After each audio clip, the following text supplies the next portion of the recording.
Okay, we're going to go ahead and get started.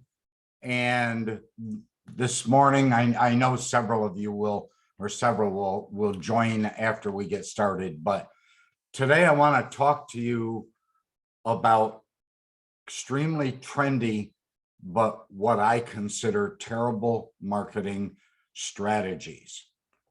And not every one of them applies to every single person on here, but most of them apply to all of you. So moving on, one of the very first things, you all hate it, I hate it. We often send them to our trash can or to our spam box. We hate spamming when it relates to texting and emails.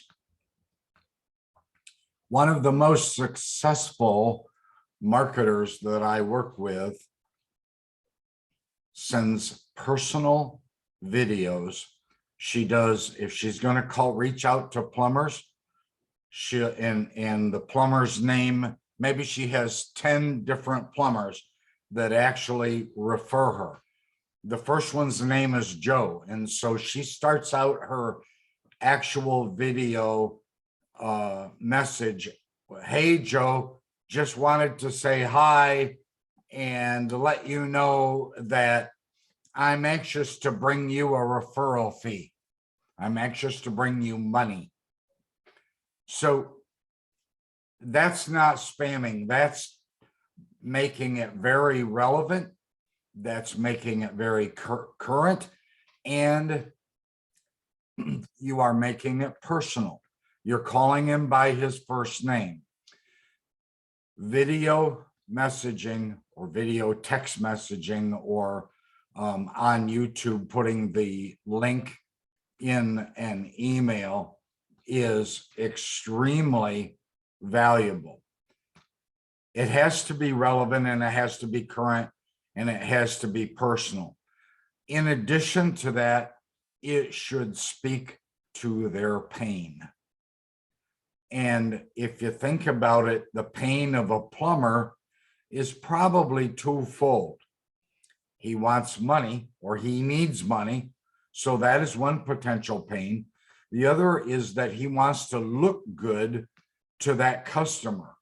He wants to be the hero. And he can be the hero by referring you, if you're going to make sure that when you come to his customer's home, that you're making out that plumber to be a hero. Another aspect of bad marketing strategy is the shotgun approach, or throw it against the wall and see what sticks concept. So many of my marketers fail to take the time to do research. They're calling on 10 or 20 or 30 or 50 insurance agents. I am shocked to learn some of my marketers do not even know the name of the agent or the person they're talking to. One of the things that as you know, I get a daily activity report from almost all of you. And on that report, it just upsets me when I see stopped in to talk to a plumber, don't remember his name. My God, that's just terrible. If you took the time to stop in and talk to a plumber and you didn't write down and remember their name, you didn't do your job. Researching what your plumber specializes in is important. So you can talk to that plumber about new construction or plugged sewers or whatever it is that is their hot button. You also should know, learn, ask about their company. not everything about a company is going to be on their website. But you can ask those key questions of the person you're in front of the owner, of the receptionist, of the plumber himself. You can ask key things like, what's your specialty? What do you guys do that's different than your competitor? And that gives you great insight into what they're all about. And the better insight you have, the more you know, the better you can provide advice. You cannot be a trusted advisor if you don't have advice.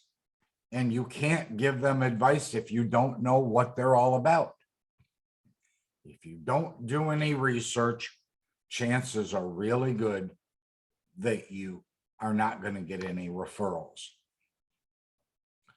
Another failure, and I was just pleased as punch when one of my marketers yesterday, just before our call yesterday, she emailed me her statistics and the metrics of actually what she had accomplished in the past 7 days.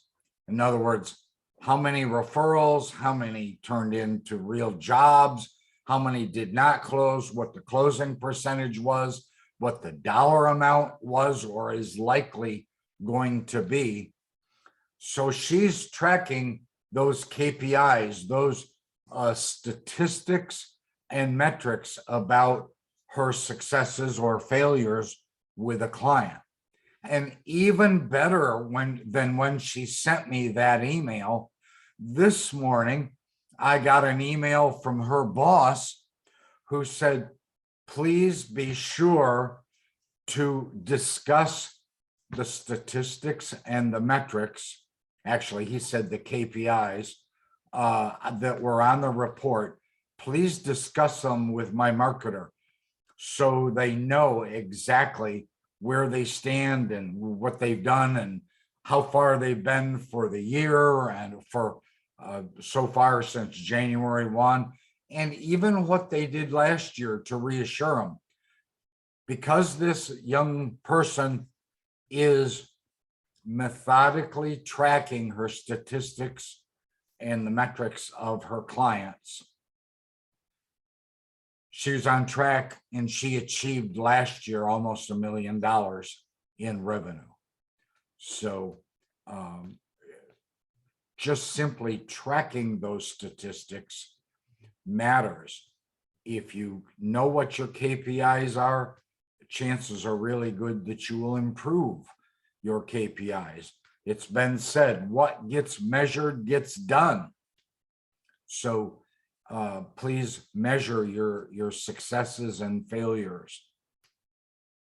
You ought to have, or your project manager or sales estimator, whatever you call them, for closing jobs going out on those referrals, he ought to be closing in the 65 to 75% range.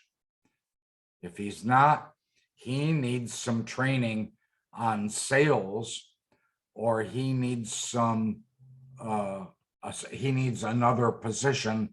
If he says, I don't like to sell, I don't want to sell, I hate to sell, I'm uncomfortable giving them a price, he's probably the wrong person for that job.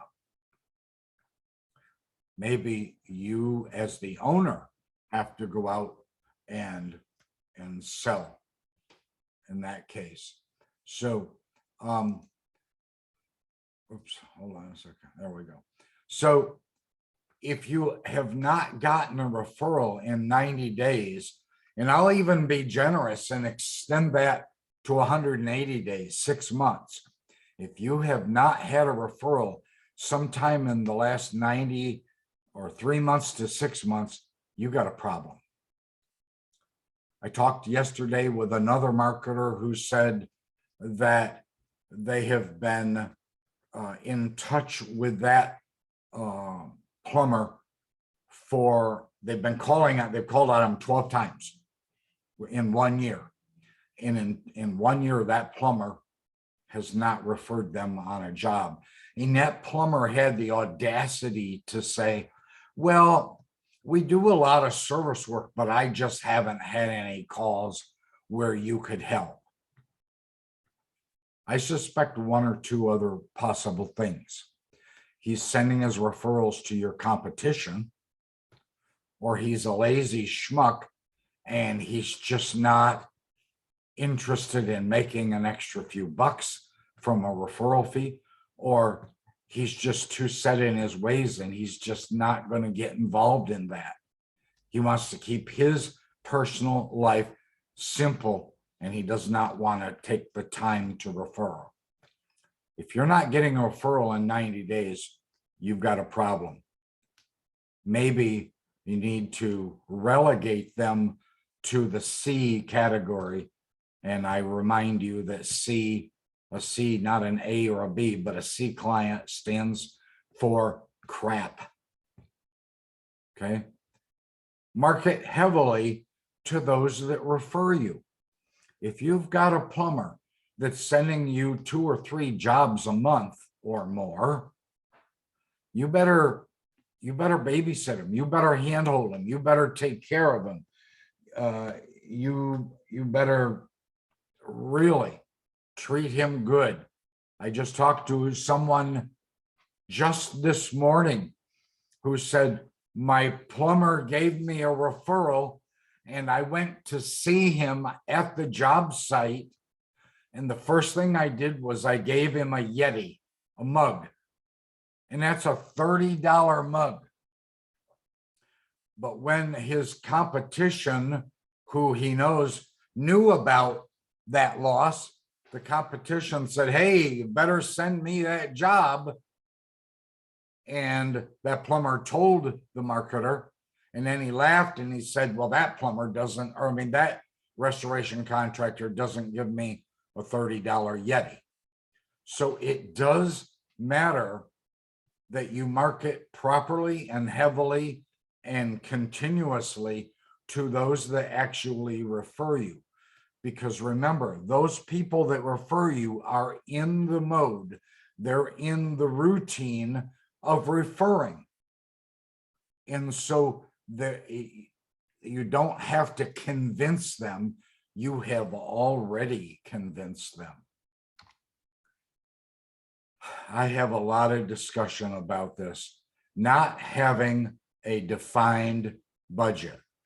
As a marketer, your boss should be giving you a defined budget. There should be a specific dollar amount established every month, or maybe your budget for this month is based on a percentage of what gross dollars you did last month. Most importantly, from a financial and an administration standpoint, it's important that you know what your gross revenue is and have controlled spending. Don't just throw dollars and see what happens. You have to be very specific. My number for a marketing budget is generally 5%. It could be more, it could be less, and it depends on how you establish what will be included in that budget. Usually 5% of your gross revenue. I know Bill Giannone is listening to this. As you know, Bill Giannone is a partner with me in the Crest Network. And Bill Giannone will have some very strong opinions about that. And I believe he's even done some webinars about that. But typically, if it's 5%, if you're doing $2 million, 5% is 100 grand. And 100 grand typically includes the salary of the marketer. If you're being paid $50,000 with salary and commission and benefits and so forth, and it's probably a lot higher, you're not left with $50,000 or $40,000 of cash to spend any way you want for each month for the budget. So please have a conversation with your boss about what your budget should be, how much they're allocating to that budget, and then stay within it. 5% is generally pretty acceptable. And now, every once in a while, I run into a marketer who has some, I'm going to call it crazy idea about a random promotion they want to do. And typically there's no logic and there's no tie-in to what you actually do. If your specialty is water damage, make sure that what you're providing for them or what your promotion is all about is about water damage. Don't use some off the wall idea that does not tie appropriately with the thing that you do. Be sure to strategize your promos well in advance. Talk about your promotions, think about them, write them down, evaluate them. Talk to people outside your circle for ideas. The more ideas you get, the better or closer you will come to actually nailing it with the best and the correct promotion. Your promotion has to be logical. It has to make sense. It has to be about what you do. It would make no sense to have a promotion about, I don't know, I'm going to throw something out here, a Thanksgiving Day parade, if you don't have a way to tie that in with what you do. It can't just be watching the parade. There has to be some logic to why they should be there and why they should be there as a guest of you. Make sure that whatever your promotion is, that it builds your brand, that it enhances your brand, that it shines a light on your brand and what you do. If your brand is XYZ, then make sure you talk about, yes, we may be at the end of the alphabet, but we also do A, B, and C, which is at the beginning of the alphabet. Make sure that it's logical and it ties, the promotion ties in with your brand. So many times, my clients don't have a specific target. They just want to willy-nilly talk to everybody. I mean, I've got a marketer. I'm frustrated that he's not on this call, but I've got a marketer that will be driving down the street and he'll suddenly say, "Oh my gosh, they're a possible candidate. They do I don't know. They deliver water to a home." And he suddenly is thinking, geez, they deliver water, so they must be a client target. No, your client targets are those that specifically and likely will actually give you a referral. And so if you're in the north and you're calling on oil companies that service oil burners, it's very possible that you could have or they could refer you for an oil a puffback, it's called, when the oil furnace malfunctions. Okay, they're a specific client target, but many times you will have multiple targets, insurance agents and plumbers and oil burner service people. And so sometimes you will need multiple promotions. And those promotions need to be promotions that actually solve their pains. The oil burner service guy that fixes the oil burner and sees that his customer had a puffback and there's black soot and a sooty, greasy soot all over the house, his pain is, first off, he can't do it. He can't clean it up. That's not what he does. And so his pain was, how can I solve this issue? How can I be a hero? And how he can be a hero is referring you to come and take care of that pain for his customer. So it's important to have specific client targets.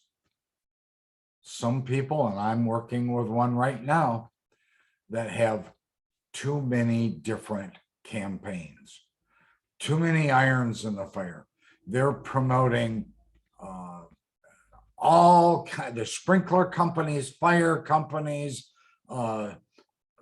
fire sprinkler companies, I should say, plumbers, general contractors, oil burner people, insurance agents, real estate agents, and they have a campaign for each one. And that's too many.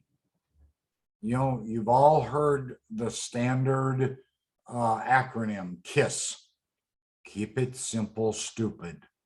Well, I wanted to remind you to keep it simple and generally only have one campaign or promotion at a time.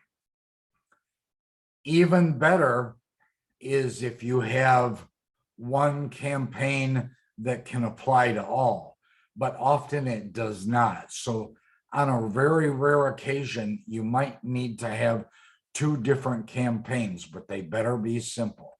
They better build on previous promotions, and they should build, each promotion should build upon itself. So that over the course of a year, you're promoting your promotion so that you're always building on the last promotion. Now, I want to talk about plagiarizing and using unoriginal content. Again, that person is not on this call, but I have one marketer that's constantly posting on Facebook on their regular business page. And pictures are good. People love pictures. They do not like very much text, but they love pictures. But when you take the time, and it's not needed, when you take the time to insert or overlay your logo into the picture, it's too much. It's too salesy. When they've gone to your Facebook page, they already know they're on your Facebook page. They can see your company name at the top. They went there specifically and deliberately, probably. For heaven's sakes, don't post a picture, even if it's a cool, great, funny, or thought-provoking picture, and then do not overlay your logo or your company name on the picture. It's too much. It's offensive. It's too salesy. It's not original. It's like, I want to shove this down their throat. So please be original. Make sure that it's not a picture that everybody's using. Make yourself in the post real. Let them feel that you're a real legitimate business. You're a really a human being. You're personal. You care. Let them know that. And make sure that whatever content you use, whether that is just a picture or a picture with a short 1 or 2 sentences, make sure that content, what you put on that Facebook page or Twitter account, make sure it actually speaks to the target client. Please don't use cheesy stock images. It can't be hokey. It can't be cheesy. I highly recommend, as the Crest Network does, that you subscribe to iStock.com. iStock.com is around $100 a month for something like 100 pictures or 75 pictures a month. And their original pictures, when you subscribe to them and you pay the licensing fee, you actually get the rights to use the picture that you download.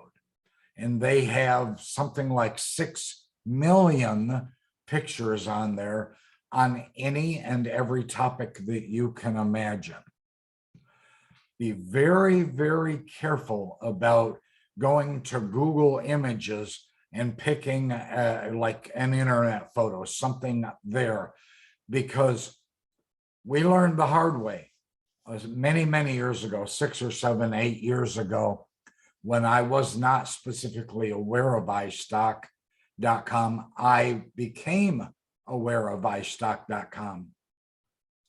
And I got a letter from iStock.com's lawyer who wanted me to pay $1,000 for a picture that I used improperly. We ultimately settled for, I believe, $150. And I learned a hard, valuable lesson. I was doing the client a favor and it cost me $150. Please spend the time and the money and go to iStock.com. I don't get a royalty. I don't make any money off them.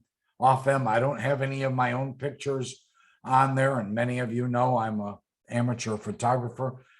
Please go there. It's well worth the $90 or $100 to subscribe to iStock. Be very, very careful about using internet photos, because if they're on Google Images, they're already on somebody's website. That's how Google Images finds them and puts them up there. And if they're on somebody else's website, it's very possible that they're copyright protected on their website or on somebody like iStock.com. I highly recommend that your website include an ebook that they can download.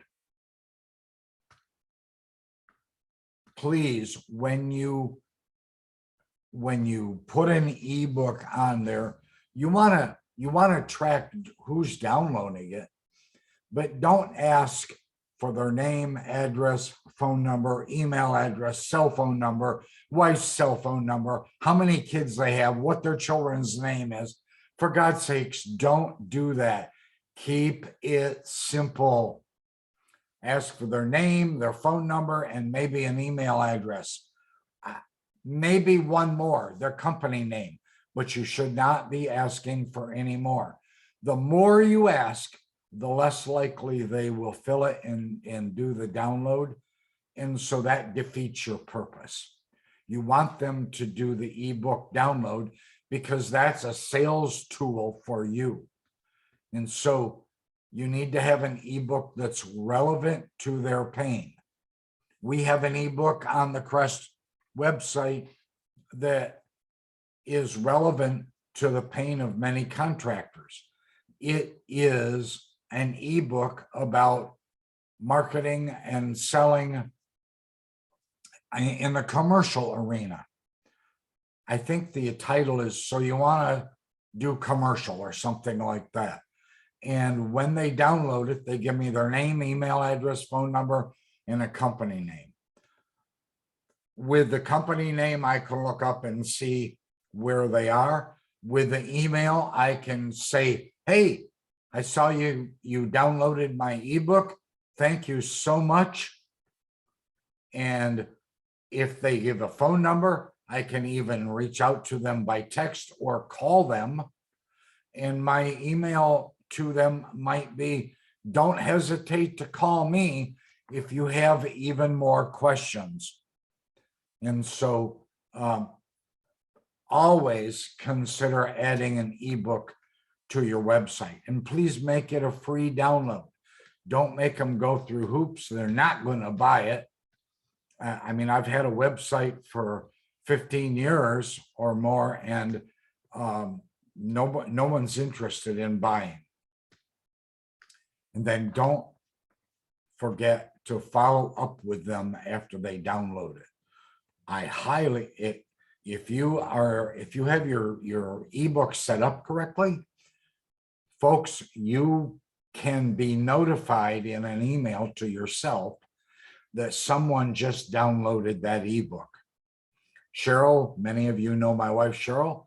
She gets the email that someone downloaded the ebook, and she gets the information on who it was, and she forwards that to me in an email. And then I follow up. Usually she sends those messages to me immediately. And I always immediately respond with an email. And then the following day, I respond with a text. And people, I want to stay top of mind. I want to remind them.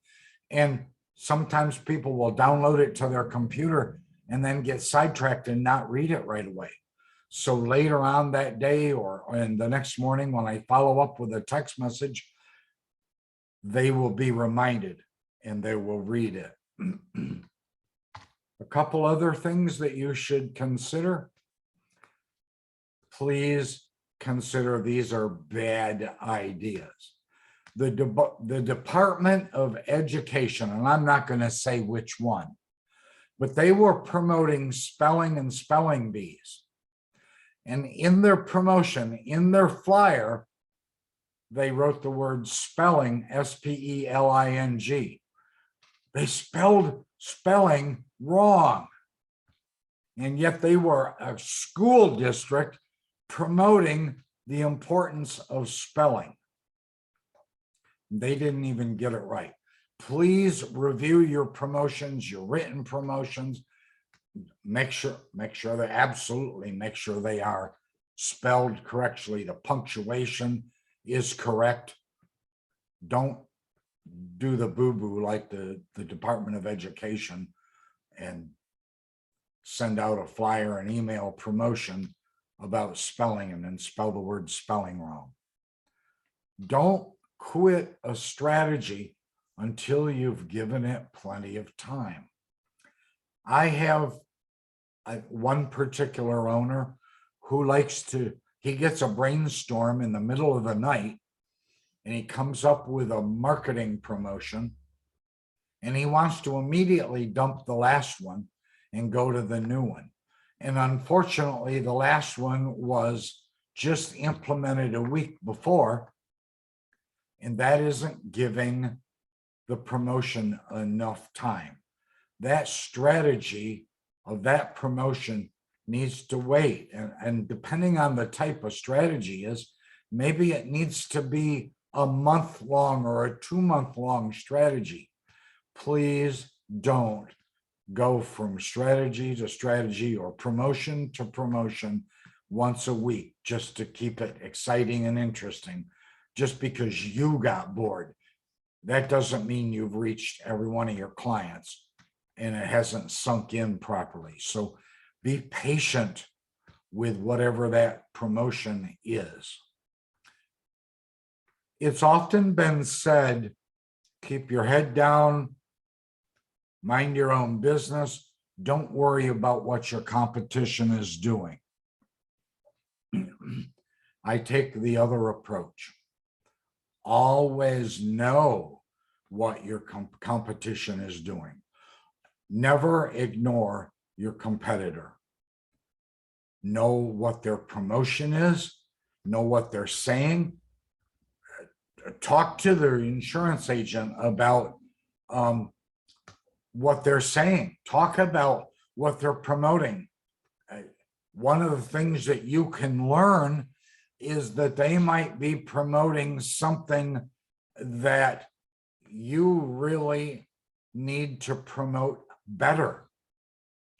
If they say, we answer our phone 24/7, you need to say, we answer our phone live with a real live person 24/7. And if your competition says they answer their phone live 24/7, your response, your promotion, what you say should be, we don't use an answering service. We answer live with one of our employees. So when you're actually calling in the middle of the night, you're actually talking to one of the people that is really on call, and they have experienced what you're experiencing, and they can help you better. So please don't just put your head down and go forward. Never ignore your competitors. Always pay attention. Be aware of what they're doing, what they're promoting, and then do it better. Don't send an email or a text blast unless you know specifically who it's for. Yeah, again, an email or a text blast where you're hoping that something will stick on the wall is not the way to send an email. If you're using a newsletter messaging service like MailChimp or Constant Contact, at least when you use that, they're inserting at the beginning of the email, the message, they're inserting that person's first name. So that makes it somewhat more personal. But make sure that your message, if you're talking about, if your email blast is talking about making your plumbing customer, taking care of your plumbing customer and making your plumber the hero, don't send it to insurance agents. Don't send it to oil burner or oil heating service companies. Don't send it to real estate. Don't send it to general contractors, because it isn't who it's for. Please have on your Constant Contact or your MailChimp, have several different tags or segments. And I can tell you that in my Constant Contact account, I believe I have 13 different headings. So I might have plumbers, I might have contractors, I might have franchise contractors, I might have even that broken down into specific franchise company names. I may have public adjusters, I may have whatever. I have, I believe, 12 or 13 different categories.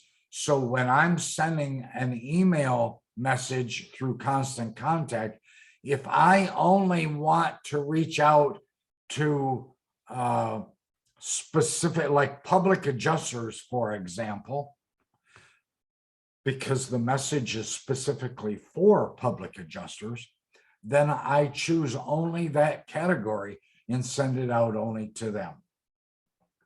So please make sure that you know exactly who your text message or your email message is for. I highly recommend, and I didn't mention it here, but I highly recommend that you subscribe to Red Oxygen. It's actually called redoxygen.com. And Red Oxygen is a text messaging service that you can again categorize, and you're only sending them to mobile phone numbers. And if they don't like the message and they don't want to receive text messages from you, they simply respond STOP, and Red Oxygen removes them from the list. So you don't even have to worry about it. We also subscribe to Red Oxygen. It's about, I think, $25 or $29 a month. It's very, very cheap. And I believe you can have up to 2,000 phone numbers in there. I can't remember the exact number, but I believe it's around 2,000. And you can categorize them. The great thing about it is that you can go into Red Oxygen, type your simple little text message to your specific group, and blast it out. You can include a website address. You can include a link to your Facebook page or your company website. And so I highly recommend you subscribe to text messaging through Red Oxygen, as the Crest people do. I already, oops, sorry, there we go. Other effective marketing ineffective marketing strategies, and I think you should know this.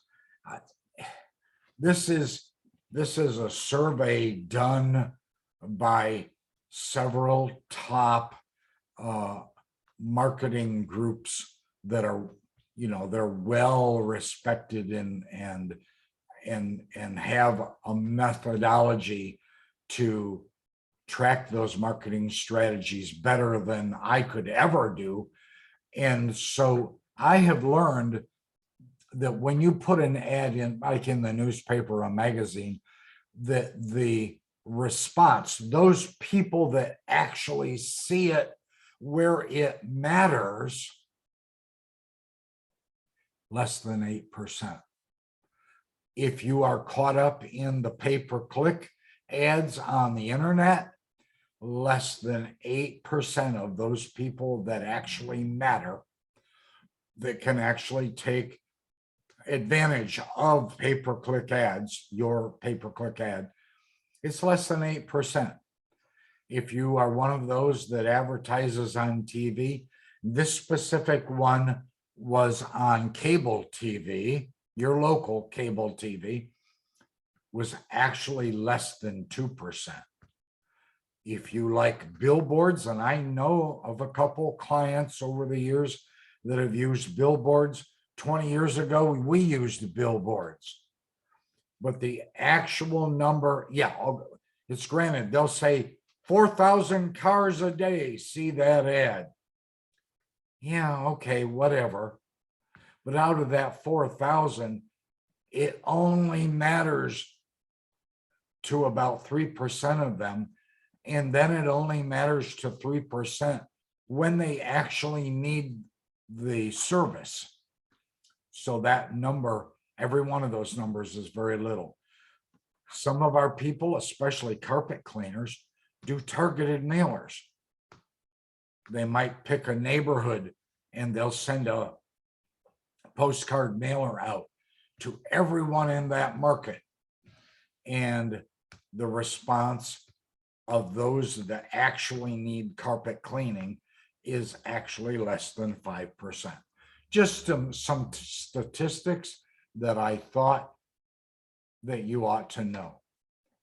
And then there are, some people say there are 5 P's of marketing, and I say there are 4 P's of marketing, because the 5th one really is not important. Promotion is important for the first P, because you need to have a promotion. You need to keep it interesting. You need to know what you're going to talk about, and then have your different promotions for each different client type. The place where you promote them is important. Maybe you're going to hand deliver a promotion to your insurance agents. How you do it and where you do it matters. The better you are at positioning, the better you are at helping people understand what you do and why you do it and why it matters to them has in part something to do with positioning. And then the people themselves, if you're calling on plumbers, they don't want to know and hear about policyholder and peril and loss ratio, because plumbers don't know anything about that. That's not the plumber lingo. In a survey that was done within our industry a couple years ago, it was found that with the people that had a disaster, that when they're having their disaster, price doesn't even come into the picture. It was less than 1%. People are not concerned about price, even when they're paying for it themselves. Price is the least of the concerns. Don't get, I did a class a while ago to 40 plumbers. And it was a class teaching 40 plumbers how to be better plumbers. And one of the things that I mentioned was the concept of price. And one of the plumbers raised his hand and he said, all my customer cares about is price. And I have to keep lowering and lowering and lowering my price so that they'll do business. And he was a little bit dismayed when I said, why don't you give him 4 reasons why price doesn't matter?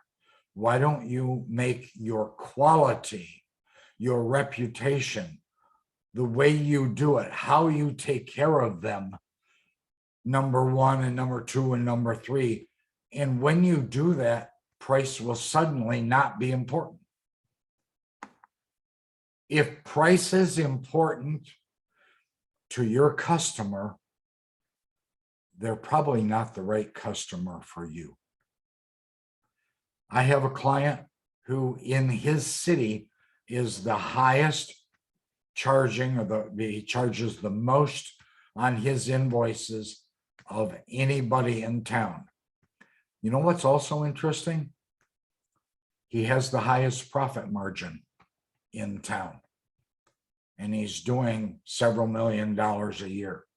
So don't believe when one specific customer says, you guys are just too high priced. My recommendation is to say, you know what, I'm so sorry you feel that way. It doesn't sound like we're a good fit.